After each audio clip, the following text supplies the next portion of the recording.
부처님 말씀. 자식 걱정을 내려놓을 때 말년복이 조용히 들어옵니다. 부모가 된다는 것은 참 묘한 일입니다. 자식이 어릴 때는 밥 한 숟가락 잘 먹는 것만 봐도 마음이 놓입니다. 감기라도 걸리면 밤새 이마를 짚어보고 학교에 보내놓고도 친구들과 잘 지내는지 마음이 쓰입니다. 조금만 늦게 들어와도 몸은 집 안에 있는데 마음은 벌써 문 밖에 나가 있습니다. 그때 부모는 이렇게 생각합니다. 아이만 조금 더 크면 괜찮아지겠지. 자기 밥벌이를 하고 자기 가정을 꾸리고 자기 인생을 살게 되면 부모 마음도 조금은 편해지겠지. 그런데 막상 자식이 다 자라고 나면 마음이 그렇게 쉽게 놓이지 않습니다. 어릴 때는 넘어질까 걱정했고 커서는 실패할까 걱정합니다. 어릴 때는 밥을 안 먹을까 걱정했고 커서는 세상살이에 지칠까 걱정합니다. 어릴 때는 밖에서 다칠까 걱정했고 커서는 사람에게 상처받을까 걱정합니다. 자식은 이미 어른이 되었는데 부모 마음은 아직도 그 아이가 처음 걸음마를 하던 날 근처에 머물러 있습니다. 그래서 부모의 말년을 가장 지치게 만드는 것은 때로 가난도 아니고 병도 아닙니다. 내려놓지 못한 자식 걱정입니다. 자식 걱정은 사랑처럼 보입니다. 아니, 분명 사랑에 시작된 마음입니다. 하지만 사랑에서 시작된 마음도 너무 오래 붙잡고 있으면 어느 순간 무거운 짐이 됩니다. 자식에게도 짐이 되고 부모 자신에게도 짐이 됩니다. 부모는 걱정이라는 이름으로 자식을 붙잡고 자식은 부담이라는 이름으로 조금씩 멀어집니다. 부모는 서운해지고 자식은 답답해지고 집안의 말은 조금씩 날카로워집니다. 처음에는 분명 사랑이었는데 시간이 지나면 서로를 아프게 하는 말이 되어버립니다. 혹시 지금 이 이야기를 듣고 계신 분들 중에도 이런 마음이 있으신가요? 자식이 전화를 자주 하지 않으면 서운하고 자식이 힘들다는 말을 하면 밤새 잠이 오지 않고 자식이 내 뜻과 다른 길을 걷는 것 같으면 마음이 불안해집니다. 자식이 잘 살아도 걱정이고 힘들어 보여도 걱정입니다. 연락이 많아도 걱정이고 연락이 없어도 걱정입니다. 가까이 살아도 신경이 쓰이고 멀리 살아도 마음은 늘 따라갑니다. 부모 마음은 참 끝이 없습니다. 그 마음을 누가 함부로 나무랄 수 있겠습니까? 부모가 자식을 걱정하는 것은 너무나 자연스러운 일입니다. 평생 내 손으로 먹이고 입히고 주고 아픈 밤을 함께 넘기며 키운 존재이기 때문입니다. 자식의 작은 기침에도 마음이 철렁 내려앉던 세월이 있습니다. 자식의 얼굴만 봐도 오늘 마음이 어떤지 짐작하려 애쓰던 날들이 있습니다.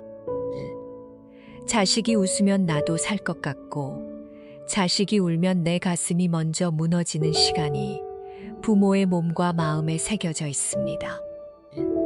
그러니 자식 걱정을 하지 말라고 쉽게 말할 수는 없습니다. 그것은 부모 마음을 모르는 말입니다. 하지만 오늘 우리가 조용히 살펴보아야 할 것은 이것입니다.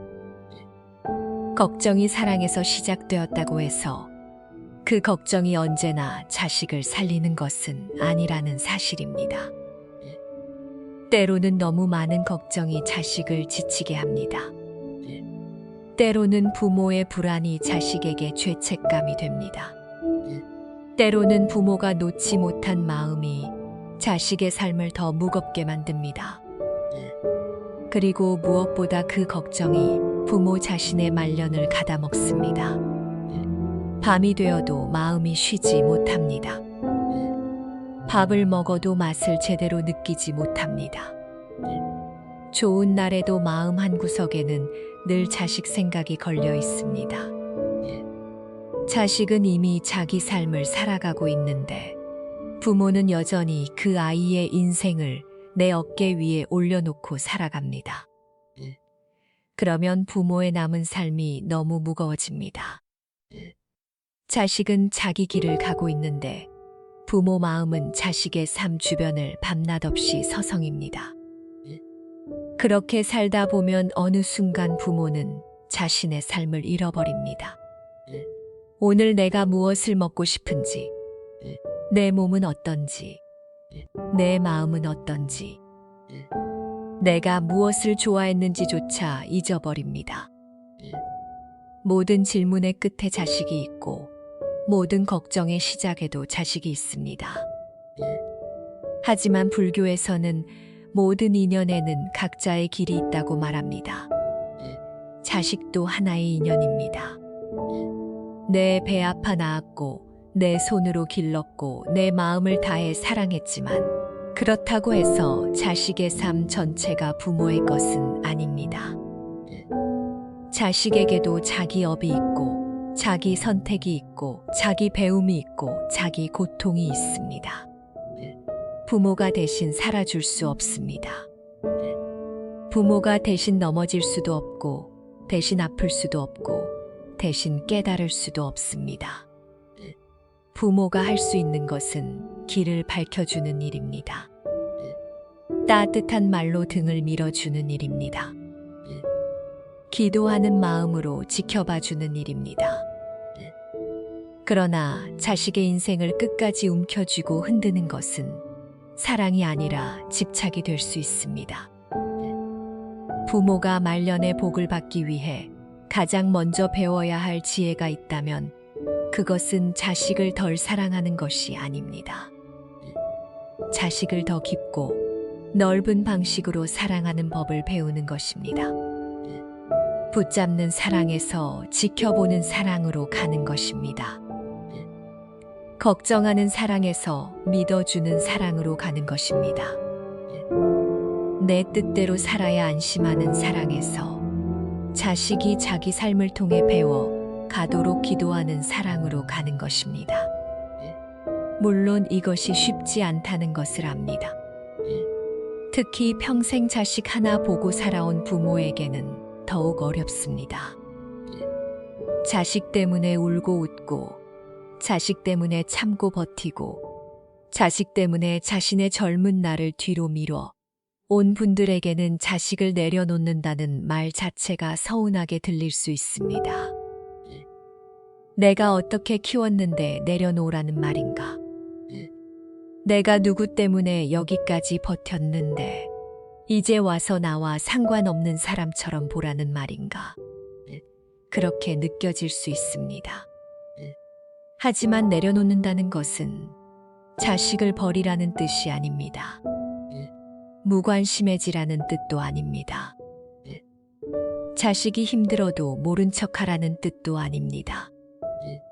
내려놓는다는 것은 자식의 삶을 자식에게 돌려주는 것입니다. 그리고 부모 자신의 마음을 다시 부모 자신에게 돌려주는 것입니다.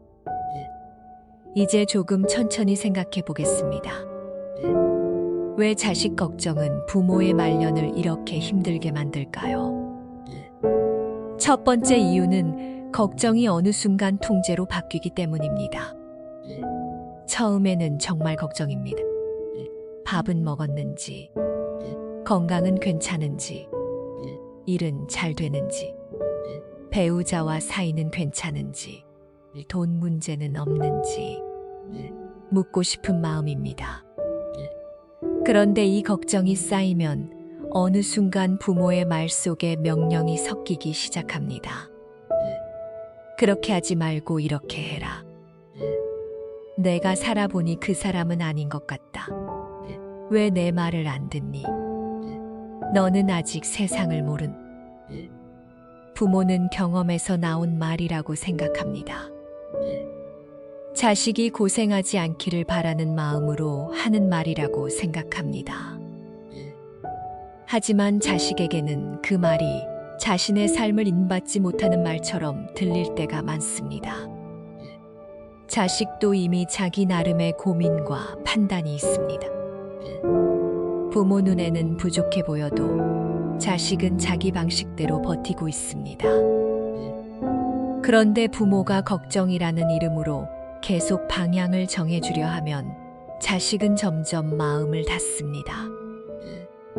부모는 더 불안해져서 말을 많이 하게 되고 자식은 더 피하게 됩니다. 이렇게 걱정은 통제가 되고 통제는 갈등이 되고 갈등은 다시 부모의 외로움으로 돌아옵니다. 많은 부모가 이 고리를 경험합니다. 나는 너를 위해 말했는데 왜 너는 나를 피하니?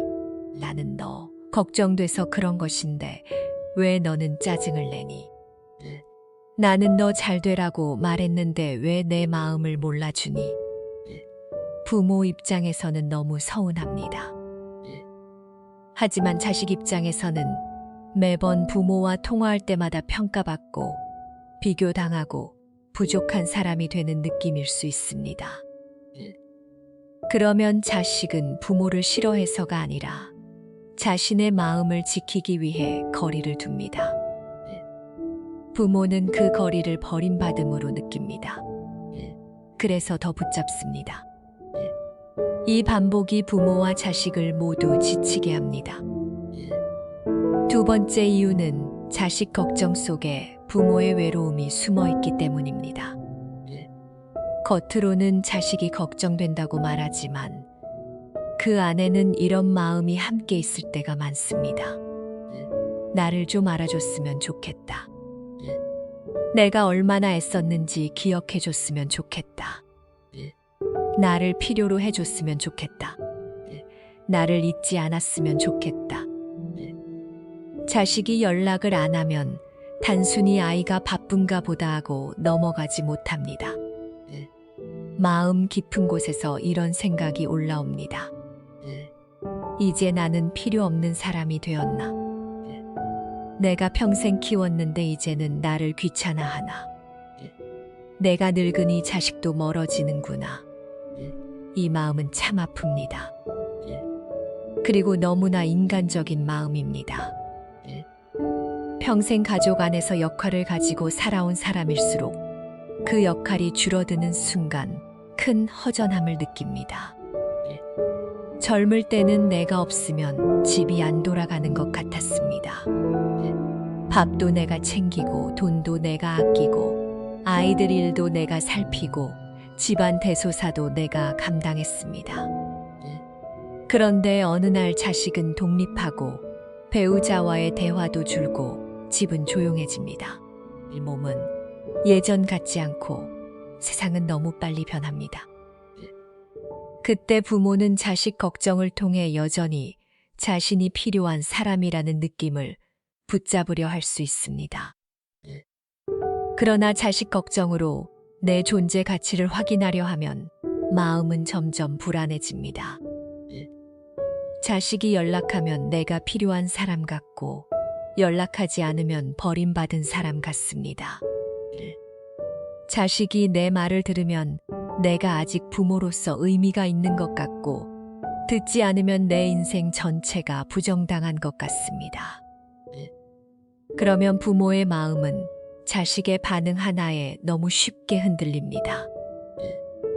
자식의 한마디가 내 하루를 좌우하고 자식의 방문 한 번이 내 한 달의 기분을 결정합니다. 이것은 부모에게 너무 가혹한 삶입니다. 부모의 마음이 이렇게 자식에게 전부 묶이면 말년에 들어와야 할 평안한 복이 들어올 자리가 없습니다. 세 번째 이유는 부모가 자기 삶을 너무 오래 뒤로 미루었기 때문입니다. 자식을 키우는 동안 부모는 수없이 자신을 미룹니다. 내가 먹고 싶은 것보다 아이가 먹을 것을 먼저 생각합니다. 내가 입고 싶은 옷보다 아이 학원비를 먼저 생각합니다. 내가 쉬고 싶은 마음보다 집안일과 병원비와 생활비를 먼저 생각합니다. 그렇게 살다 보면 어느 순간 자신을 돌보는 법을 잊습니다. 나이가 들어 시간이 생겨도 무엇을 해야 할지 모릅니다. 자식이 없으면 대화 주제가 없습니다. 자식 일이 아니면 하루가 비어 있는 것 같습니다. 그래서 다시 자식 걱정으로 마음을 채웁니다. 걱정이 고통이면서도 익숙한 일상이 되어버린 것입니다. 하지만 이제는 조금 달라져야 합니다. 말년은 남은 삶을 벌받듯이 보내는 시간이 아닙니다. 평생 고생한 마음을 조금씩 쉬게 하는 시간입니다. 자식 걱정을 내려놓는다는 것은 부모 자식을 다시 살리는 일입니다. 내 몸을 살피고 내 마음을 살피고 내 하루를 살피는 일입니다. 자식의 삶을 포기하는 것이 아니라 내 삶을 다시 찾아오는 일입니다. 그렇다면 어떻게 해야 할까요? 갑자기 마음을 모두 비울 수는 없습니다. 부처님 말씀을 듣는다고 하루아침에 걱정이 사라지는 것도 아닙니다. 평생 해온 걱정이 어떻게 하루 만에 없어지겠습니까? 그러니 작게 시작해야 합니다. 가장 먼저 할 일은 말의 시작을 바꾸는 것입니다. 자식에게 전화가 왔을 때 왜 이제 전화했냐고 묻기 전에 잠시 숨을 고르십시오. 그 말 뒤에는 서운함이 있습니다.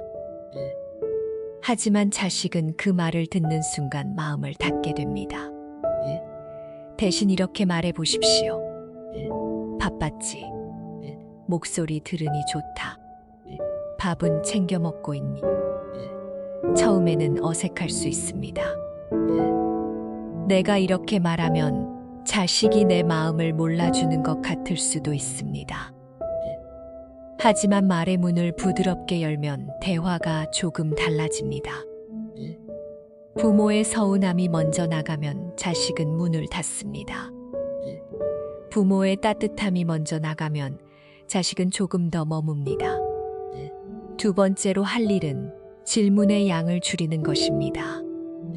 부모는 궁금한 것이 많습니다. 일은 어떠니? 돈은 괜찮니? 배우자와는 괜찮니? 아이들은 잘 크니? 건강검진은 했니? 집 대출은 어떻게 됐니? 물어보고 싶은 것이 끝이 없습니다. 하지만 질문이 너무 많으면 자식은 신문받는 느낌을 받을 수 있습니다. 하나를 물었다면 하나는 들어주십시오.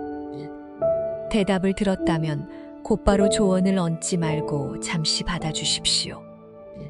그랬구나. 많이 힘들었겠다. 내가 알아서 잘해보려고 애쓰는구나. 이런 말 한마디가 자식에게는 큰 숨구멍이 됩니다. 부모가 모든 답을 주려고 하지 않아도 됩니다. 때로는 들어주는 것이 가장 큰 사랑입니다. 세 번째로 할 일은 자식의 문제와 내 문제를 구분하는 것입니다. 자식이 힘들다고 해서 그것이 전부 부모의 실패는 아닙니다. 자식이 실수했다고 해서 부모가 잘못 키운 증거도 아닙니다. 자식이 부모 기대와 다른 길을 간다고 해서 부모의 인생이 헛된 것도 아닙니다. 자식의 고통은 자식이 배워야 할 부분이 있습니다. 부모는 도와줄 수 있지만 대신 살아줄 수는 없습니다. 이 구분이 없으면 부모는 자식의 모든 일에 죄책감을 느낍니다. 그리고 그 죄책감 때문에 더 많이 간섭하게 됩니다. 하지만 부모가 죄책감으로 움직이면 말이 무거워집니다. 도움도 무거워지고 사랑도 무거워집니다. 자식이 힘들 때 부모가 해줄 수 있는 가장 좋은 일은 먼저 마음을 안정시키는 것입니다. 불안한 부모가 건네는 조언은 자식에게 또 다른 불안이 됩니다. 평안한 부모가 건네는 말은 자식에게 기댈 곳이 됩니다. 내가 힘든 것은 알겠다. 하지만 너는 이겨낼 힘이 있다. 나는 내 곁에서 기도하고 있겠다. 이 말은 자식을 붙잡지 않으면서도 사랑을 전하는 말입니다. 네 번째로 할 일은 하루 중 자식 걱정을 하지 않는 시간을 의식적으로 만드는 것입니다. 처음부터 길게 할 필요는 없습니다. 아침에 10분만이라도 좋습니다. 눈을 뜨자마자 자식 걱정부터 하지 말고 먼저 내 숨을 느껴보십시오. 오늘 내 몸은 어떤지 물어보십시오. 물이 마시고 싶은지, 창문을 열고 싶은지, 허리가 아픈지, 마음이 무거운지 살펴보십시오. 평생 남을 먼저 살피며 살아온 사람에게는 이것이 아주 큰 수행입니다. 나를 먼저 본다는 것이 이기적인 일이 아닙니다. 내가 무너지지 않아야 자식에게도 좋은 기운을 줄 수 있습니다. 내가 평안해야 내 말도 평안해집니다. 내가 나를 돌보지 않으면 결국 자식에게 더 많은 감정의 빚을 요구하게 됩니다. 그러니 하루에 잠깐이라도 자식이 아닌 나를 위해 앉아보십시오. 차 한 잔을 천천히 마셔도 좋습니다. 불경 한 구절을 읽어도 좋습니다. 그저 조용히 숨을 쉬어도 좋습니다. 오늘은 자식을 걱정하는 마음보다 자식을 축복하는 마음을 내보겠습니다.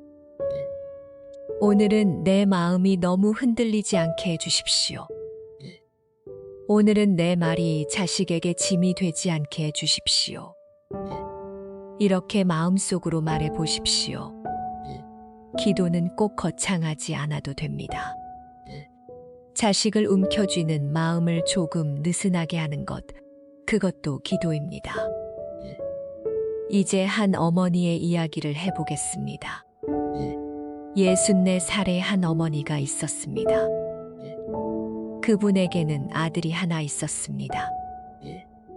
남편과 함께 젊은 시절부터 작은 가게를 하며 살았고 넉넉한 형편은 아니었지만 아들만큼은 남부럽지 않게 키우고 싶었습니다. 자신은 옷 한 벌을 몇 년씩 입어도 아들의 책값과 학원비는 아끼지 않았습니다. 몸이 아파도 가게 문을 열었고 피곤해도 도시락을 챙겼습니다. 아들이 대학에 갔을 때는 세상을 다 얻은 것 같았습니다. 아들이 취직했을 때는 이제 정말 고생이 끝나는 줄 알았습니다. 그런데 아들이 사회에 나가고 결혼을 하고 자기 가정을 꾸린 뒤에도 어머니의 마음은 편해지지 않았습니다. 아들이 회사에서 힘들다는 말을 하면 밤새 잠이 오지 않았습니다. 며느리와 조금 다툰 것 같으면 마음이 불안했습니다. 손주가 아프다는 말을 들으면 당장 달려가고 싶었습니다. 아들은 괜찮다고 했지만 어머니는 괜찮을 수가 없었습니다. 어머니는 자주 전화를 했습니다. 밥은 먹었니? 회사에서는 별일 없니? 며느리와는 괜찮니? 애는 왜 또 아프니? 돈은 부족하지 않니? 처음에는 아들도 성실히 대답했습니다. 하지만 시간이 갈수록 전화가 부담스러워졌습니다. 어머니는 걱정해서 묻는 것이었지만 아들은 매번 자신의 삶을 검사받는 것처럼 느꼈습니다. 어느 날 아들이 바쁘다며 전화를 빨리 끊었습니다. 어머니는 그날 마음이 무너졌습니다. 내가 너를 어떻게 키웠는데, 너 하나 바라보고 살았는데, 이제 내가 잘 사니까 엄마가 귀찮아졌니? 그 말이 입 밖으로 나왔습니다. 아들은 한동안 말이 없었습니다. 그리고 조용히 말했습니다. 엄마 전화할 때마다 제가 너무 힘들어요. 엄마가 저를 걱정하는 건 아는데 저는 매번 죄인이 되는 것 같아요. 그 말을 듣고 어머니는 큰 상처를 받았습니다. 내가 죄책감을 주려고 했나? 나는 사랑해서 그런 건데. 나는 정말 너 걱정뿐이었는데. 그날 밤 어머니는 잠을 이루지 못했습니다. 처음에는 서운함이 올라왔습니다. 그런데 한참을 울고 난 뒤 이상하게 다른 생각이 들었습니다. 내 걱정이 아이에게 짐이 되었구나. 나는 자식이 편안하길 바랐는데 정작 내 말은 아이를 더 불편하게 만들었구나. 이 생각이 들자 마음이 아팠습니다. 하지만 그 아픔 속에서 작은 깨달음도 생겼습니다. 내가 자식을 사랑하지 않은 것이 아니었습니다. 다만 사랑하는 방식이 너무 무거웠던 것입니다. 그 다음 날부터 어머니는 아주 작은 연습을 시작했습니다. 전화를 하고 싶을 때마다 바로 전화를 걸지 않았습니다. 먼저 물 한 잔을 마셨습니다. 그리고 마음속으로 물었습니다. 지금 내가 정말 아이가 걱정되어 전화하려는 것일까? 아니면 내가 외로워서 아이 목소리를 붙잡으려는 것일까? 처음에는 이 질문이 너무 아팠습니다. 하지만 점점 자신을 조금 알게 되었습니다. 아들이 걱정된다는 말 속에는 사실 내 외로움도 있었구나. 아들이 나를 찾지 않으면 내가 쓸모없어진 것 같아서 두려웠구나. 아들의 삶이 흔들리면 내가 평생 애쓴 일이 모두 무너진 것 같아서 불안했구나. 어머니는 하루에 한 번 조용히 앉는 시간을 만들었습니다. 절에 자주 가지는 못했지만 방 한쪽에 작은 탁자를 정리하고 그 앞에 앉았습니다. 처음에는 부처님 말씀을 잘 몰라도 괜찮았습니다. 그저 마음을 내려놓는 연습을 했습니다. 오늘은 아들에게 걱정 대신 축복을 보내겠습니다. 오늘은 내 외로움을 아들에게 던지지 않겠습니다. 오늘은 내 남은 삶도 귀하게 돌보겠습니다. 이렇게 말했습니다. 몇 주가 지나고 아들에게서 전화가 왔습니다. 어머니는 습관처럼 이것저것 묻고 싶었습니다. 하지만 잠시 숨을 고르고 말했습니다. 바빴지. 목소리 들으니 좋다. 너무 무리하지 말고 밥 잘 챙겨 먹어라. 아들은 잠시 조용했습니다. 그리고 평소보다 조금 더 오래 이야기를 했습니다. 회사에서 힘든 일도 말했고 아이 이야기나 집안 이야기도 조금 편하게 했습니다. 어머니는 조언하고 싶은 마음이 올라왔지만 참았습니다. 대신 말했습니다. 내가 알아서 잘하려고 애쓰는구나. 엄마는 내가 건강했으면 좋겠다. 그날 전화를 끊고 어머니는 이상하게 마음이 편했습니다. 모든 문제가 해결된 것은 아니었습니다. 아들의 회사 일이 갑자기 좋아진 것도 아니고 집안 형편이 달라진 것도 아니었습니다.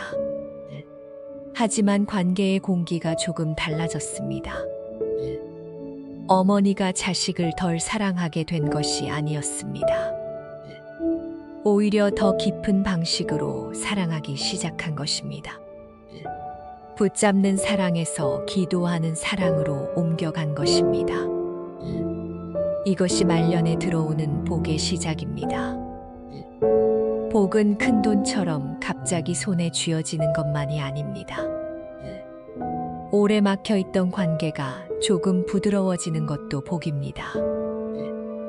내 마음이 자식의 말 한마디에 완전히 무너지지 않게 되는 것도 복입니다. 자식이 내 곁에 있을 때 서로 숨 막히지 않고 편안해지는 것도 복입니다. 밤에 잠들기 전 자식 걱정으로 가슴이 타들어가는 대신 조용히 축복할 수 있는 마음이 생기는 것도 큰 복입니다. 말년에 부모에게 필요한 복은 자식이 완벽해지는 복이 아닙니다. 자식이 내 뜻대로 살아주는 복도 아닙니다.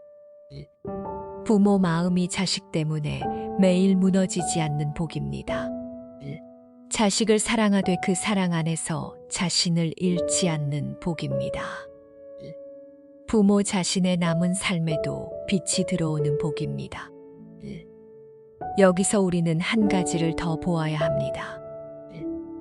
많은 부모가 자식에게 기대하는 것이 있습니다. 자식이 자주 찾아와 주기를 바랍니다. 고맙다고 말해 주기를 바랍니다. 내 고생을 알아주기를 바랍니다. 나이가 들수록 내 마음을 먼저 헤아려 주기를 바랍니다. 이 마음 역시 자연스럽습니다. 사람은 누구나 자신이 사랑한 만큼 기억되기를 바랍니다. 특히 부모는 자식에게 많은 것을 주었기에 마음속 깊은 곳에서는 보답을 기대하게 됩니다. 하지만 기대가 너무 커지면 사랑이 거래처럼 변합니다. 내가 너에게 이렇게 했으니 너도 나에게 이만큼 해야 한다. 내가 희생했으니 너는 나를 서운하게 하면 안 된다. 내가 너를 위해 살았으니 너는 내 마음을 알아줘야 한다. 이 마음이 커질수록 부모는 더 자주 상처받습니다. 자식은 부모가 원하는 만큼 반응하지 못할 때가 많기 때문입니다. 자식도 자기 삶에 지쳐 있습니다. 자식도 부모에게 다정하고 싶지만 마음에 여유가 없을 때가 있습니다. 자식도 자신의 가정과 일과 건강과 경제적 문제로 흔들립니다. 그렇다고 부모의 상처가 가벼워지는 것은 아닙니다. 다만 우리가 이해해야 할 것은 이것입니다. 자식이 내 고생을 완벽하게 알아주지 못해도 내 고생이 사라지는 것은 아닙니다. 자식이 고맙다는 말을 충분히 하지 않아도 내가 살아온 시간이 헛된 것은 아닙니다. 누가 알아주지 않아도 선한 마음으로 살아온 세월은 내 안에 남습니다. 그것은 내 마음의 힘이 되고 내 얼굴의 결이 되고 내 말년의 복이 됩니다. 불교에서는 선한 마음으로 지은 것은 사라지지 않는다고 봅니다. 그 결과가 내가 원하는 사람에게서 내가 원하는 방식으로 돌아오지 않을 수는 있습니다. 하지만 선한 마음은 반드시 마음의 방향을 바꿉니다. 남을 위해 애쓴 마음은 나를 깊게 만듭니다. 참고 견딘 마음은 나를 단단하게 만듭니다. 자식을 위해 흘린 눈물은 어느 날 다른 사람의 아픔을 이해하는 자비로 바뀔 수 있습니다. 그러니 자식이 다 알아주지 않는다고 해서 내 삶을 너무 서럽게만 보지 마십시오. 당신의 세월은 헛되지 않았습니다. 다만 이제는 그 세월을 자식에게 증명받으려 하지 말아야 합니다. 내가 나에게 말해 주어야 합니다. 참 애썼다. 너는 정말 오래 버텼. 자식을 사랑하느라 내 마음을 너무 오래 뒤로 미뤘구나. 이제는 너도 조금 쉬어도 된다. 부모 자신이 자신에게 이 말을 해줄 수 있어야 합니다. 그래야 자식에게 덜 매달리게 됩니다. 그래야 자식의 말 한마디에 내 삶 전체가 흔들리지 않습니다. 그래야 말년에 평안한 복이 들어옵니다. 자식을 내려놓는 부모는 차가운 부모가 아닙니다. 오히려 지혜로운 부모입니다. 자식을 믿는 부모입니다. 자기 사랑을 점검할 줄 아는 부모입니다. 내 불안이 사랑으로 포장되어 자식에게 전달되고 있지는 않은지 돌아보는 부모입니다. 그런 부모 곁에는 자식도 다시 돌아올 수 있습니다. 왜냐하면 그 곁이 덜 무겁기 때문입니다. 자식은 부모를 미워해서 멀어지는 것이 아닐 때가 많습니다. 부모 곁에 가면 너무 무거워서 멀어지는 경우가 많습니다. 만날 때마다 죄책감을 느끼고 전화할 때마다 부족한 사람이 된 것 같고 부모를 기쁘게 해드리지 못한다는 부담을 느끼면 자식은 점점 피하게 됩니다. 하지만 부모 곁에 편안함이 있으면 자식은 다시 찾아옵니다. 길게 말하지 않아도 됩니다. 너무 많은 조언을 하지 않아도 됩니다. 그냥 따뜻하게 맞아주고 밥 한 끼 편히 먹게 하고 짧게 축복해주는 것만으로도 충분할 때가 많습니다. 자식이 부모에게 가장 오래 기억하는 것은 완벽한 조언이 아닙니다. 편안했던 순간입니다. 내 이야기를 판단하지 않고 들어주던 얼굴입니다. 내가 힘들 때 조용히 믿어주던 말입니다. 너무 늦지 않았습니다. 지금부터라도 부모의 말은 달라질 수 있습니다. 지금부터라도 부모의 마음은 조금씩 가벼워질 수 있습니다. 지금부터라도 자식과의 관계는 다시 부드러워질 수 있습니다. 완전히 다른 사람이 될 필요는 없습니다. 하루에 한 번만 멈추면 됩니다. 말이 나가기 전에 한 번 숨을 쉬면 됩니다. 걱정이 올라올 때 그것이 사랑인지 불안인지 살피면 됩니다. 자식에게 전화를 걸기 전에 내가 지금 외로운 것은 아닌지 물어보면 됩니다.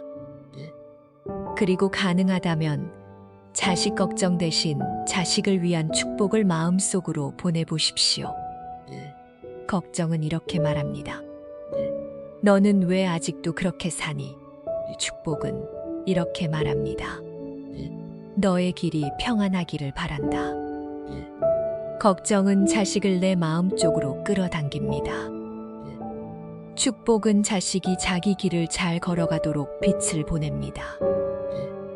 걱정은 부모를 지치게 하고 축복은 부모의 마음도 함께 맑게 합니다. 불교에서 말하는 자비는 상대를 내 뜻대로 만드는 것이 아닙니다. 상대가 고통에서 벗어나기를 바라는 마음입니다. 내 방식대로 살아야 행복하다고 고집하는 것이 아니라 그 사람이 자기 삶 속에서 지혜를 얻기를 바라는 마음입니다. 자식에게도 그런 자비가 필요합니다. 부모의 경험은 귀합니다. 부모의 조언도 때로 필요합니다. 하지만 모든 조언이 사랑이 되는 것은 아닙니다. 상대가 들을 준비가 되어 있을 때 부드러운 말로 전해지는 조언만이 마음에 닿습니다. 그렇지 않으면 아무리 좋은 말도 상처가 됩니다. 그러니 이제는 자식에게 말하기 전에 스스로에게 물어보십시오. 이 말은 자식을 살리는 말인가? 아니면 내 불안을 덜기 위해 던지는 말인가? 이 말은 자식을 믿어주는 말인가? 아니면 자식을 내 뜻대로 움직이려는 말인가? 이 말은 관계를 부드럽게 만드는가? 아니면 또 하나의 벽을 만드는가? 이 질문 하나만 마음에 두어도 말은 달라집니다. 말이 달라지면 관계가 달라집니다. 관계가 달라지면 집안의 공기도 달라집니다. 집안의 공기가 달라지면 부모의 말년에도 복이 머물 자리가 생깁니다. 말년복은 멀리 있지 않습니다. 자식이 갑자기 부자가 되는 데서만 오는 것이 아닙니다. 자식이 매일 전화해야만 오는 것도 아닙니다. 자식이 부모 뜻대로 완전히 바뀌어야만 오는 것도 아닙니다.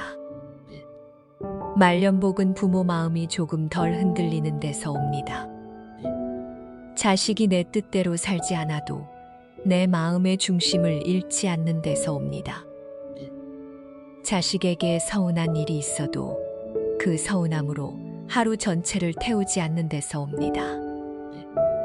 내가 자식을 사랑하면서도 나 자신을 버리지 않는 데서 옵니다. 오늘 이 말씀을 듣고 혹시 마음 한쪽이 아프다면 그것은 당신이 나쁜 부모라서가 아닙니다. 그만큼 오래 사랑했기 때문입니다.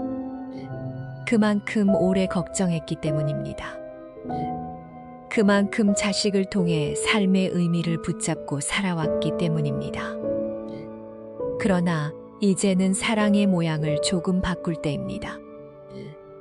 자식을 붙잡는 사랑에서 자식을 축복하는 사랑으로, 자식에게 기대는 사랑에서 자식을 믿는 사랑으로, 자식 때문에 무너지는 사랑에서 자식을 위해 평안해지는 사랑으로, 부모가 평안해지면 자식도 숨을 쉽니다.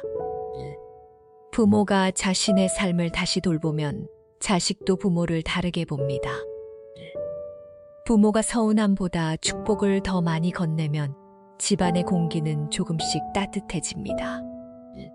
그 따뜻함이 바로 복입니다. 늦게 오는 복입니다. 조용히 들어오는 복입니다. 평생 고생한 부모에게 가장 필요한 복입니다. 오늘부터 아주 작은 일 하나만 해보십시오. 자식 걱정이 올라올 때 곧바로 전화하지 말고 먼저 마음속으로 축복해 보십시오. 그 아이가 오늘 무사하기를, 그 아이의 마음이 너무 다치지 않기를, 그 아이가 자기 길에서 지혜를 얻기를, 그리고 나의 마음도 평안하기를, 이렇게 말해 보십시오.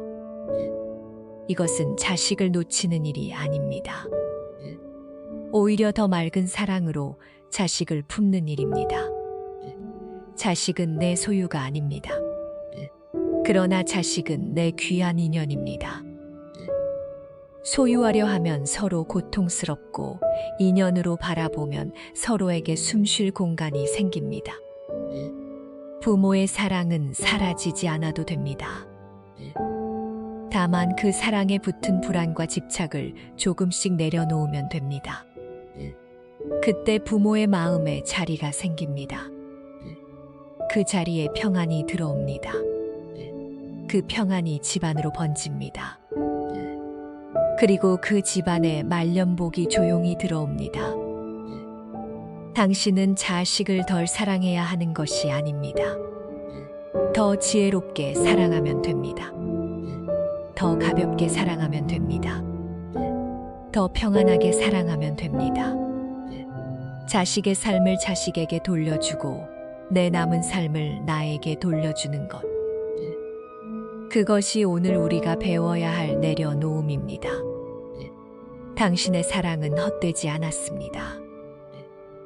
당신이 흘린 눈물도 헛되지 않았습니다.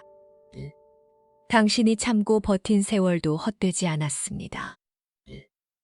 다만 이제는 그 사랑이 당신을 더 이상 아프게만 하지 않도록 마음의 손을 조금 느슨하게 해도 됩니다. 자식 걱정을 내려놓을 때 말년복은 조용히 들어옵니다. 그 복은 큰 소리를 내지 않습니다. 그 복은 어느 날 밤 조금 편안히 잠드는 것으로 올 수 있습니다. 자식의 전화를 기다리며 마음 태우던 시간이 조금 줄어드는 것으로 올 수 있습니다. 전화를 받았을 때 원망보다 따뜻한 말이 먼저 나오는 것으로 올 수 있습니다. 자식의 삶을 걱정하면서도 동시에 내 삶도 귀하게 여기게 되는 것으로 올 수 있습니다. 이것이 진짜 말년의 복입니다. 자식을 사랑하는 마음은 그대로 두십시오. 다만 그 사랑이 나와 자식을 함께 묶어 괴롭게 하지 않도록 오늘 한 번만 내려놓아 보십시오. 그리고 조용히 기도해 보십시오. 내 자식의 길에 평안이 있기를, 내 마음에도 평안이 있기를, 우리 집안의 말이 조금 더 부드러워지기를, 남은 날들이 원망보다 감사에 가까워지기를. 이 작은 기도에서부터 말년의 복은 시작됩니다. 당신의 마음이 조금 가벼워지는 바로 그 순간, 복은 이미 조용히 문을 두드리고 있을지도 모릅니다.